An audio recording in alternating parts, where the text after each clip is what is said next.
வணக்கம் வணக்கம், இனிய கனடா வணக்கம்.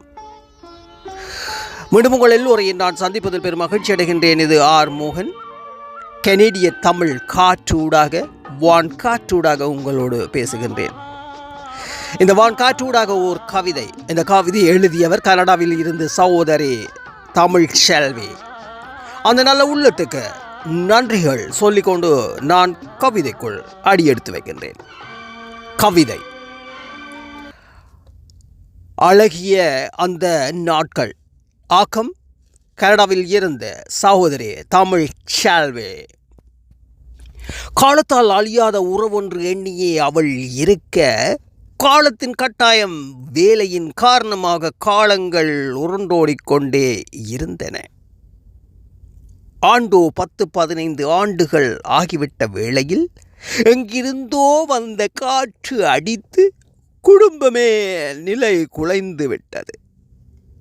அந்த சொற்பனத்தை என்னவென்று சொல்ல, எல்லாமே அடங்கிய நட்டாட்டு கடலில் தத்தளிக்கும் ஓடம்போல் தனித்து கொண்டிருக்கும் வேளையில் தன் மானத்தோடு இனிய குடும்ப தலைவனாக தட்டு தடுமாறாமல் கிடைத்த துடுப்பை பிடித்து கொண்டு வாழத் தொடங்கினான்.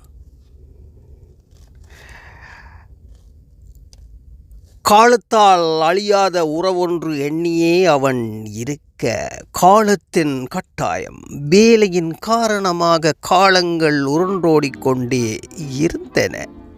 ஆண்டோ 10-15 ஆண்டுகள் ஆகிவிட்ட வேளையில் எங்கிருந்தோ வந்த காற்று அடித்து குடும்பமே நிலை குலைந்து விட்டது. அந்த சொற்பனத்தை என்னவென்று சொல்ல, எல்லாமே அடங்கி நட்டாட்டு கடலில் தத்தளிக்கும் ஓடம்போல் தனித்து கொண்டிருக்கும் வேளையில் தன் மானத்தோடு இனிய குடும்ப தலைவனாக தட்டு தடுமாறாமல் கிடைத்த துடுப்பை பிடித்து கொண்டு வாழத் தொடங்கினான். நன்றி அன்பு உள்ளங்களே. மீண்டும் அடுத்த கவிதையில் சந்திப்போம். இந்த கவிதையை எழுதி எனக்கு அனுப்பி வைத்த தமிழ்ச்செல்வி சகோதரி கனடாவில் இருந்து அவருக்கும் நன்றிகளை சொல்லிக்கொண்டு நான் இப்போது விடைபெறப் போகின்றேன். மீண்டும் அடுத்த கவிதை ஊடாக சந்திப்பேன் என்ற நம்பிக்கையில் நான் விடைபெறுகின்றேன். நீங்கள் இதுவரை கேட்டுக்கொண்டு இறந்தது கனேடியன் தமிழ் காற்று வான் ஊடாக ஓர் கவிதை. மீண்டும் சந்திப்போம். இது ஆர்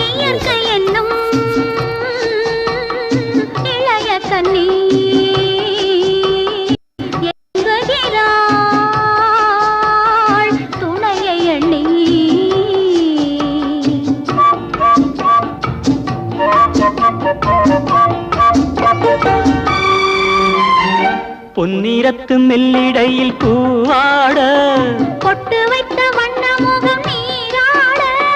பொன்னிறத்து மெல்லிடையில் பூவாட பொட்டு வைத்த வண்ணமுகம் நீராட.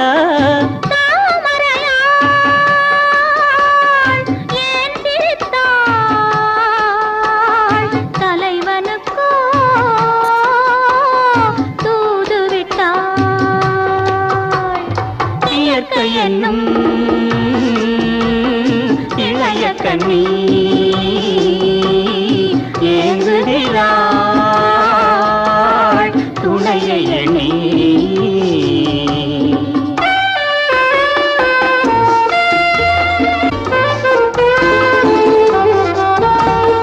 தலையை விரித்து தென்னை போராடுதோ, எதனை நினைத்து இளநீராடுதோ. கன்னி உன்னை கண்டதாலோ, தன்னை எண்ணிக்கொண்டதாலோ.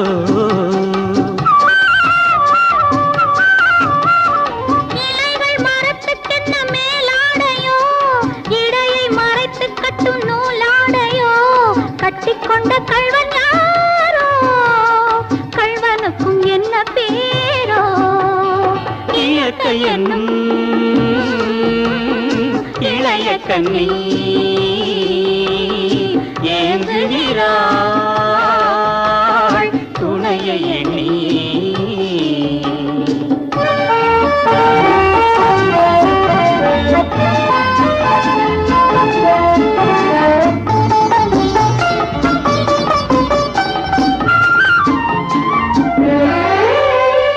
மலையை தழுவிக்கொள்ளும் நீரோட்டமே, கலைகள் பழகச் சொல்லும் தேரோட்டமே மஞ்சள் வெயில் நேரம் தானே பஞ்சம் ஒன்று போடலாமே.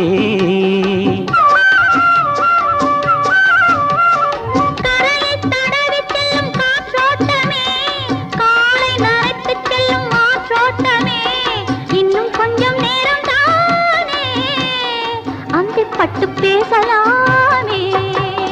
இயற்கை என்னும் இளைய கண்ணி ஏங்குகிறாள்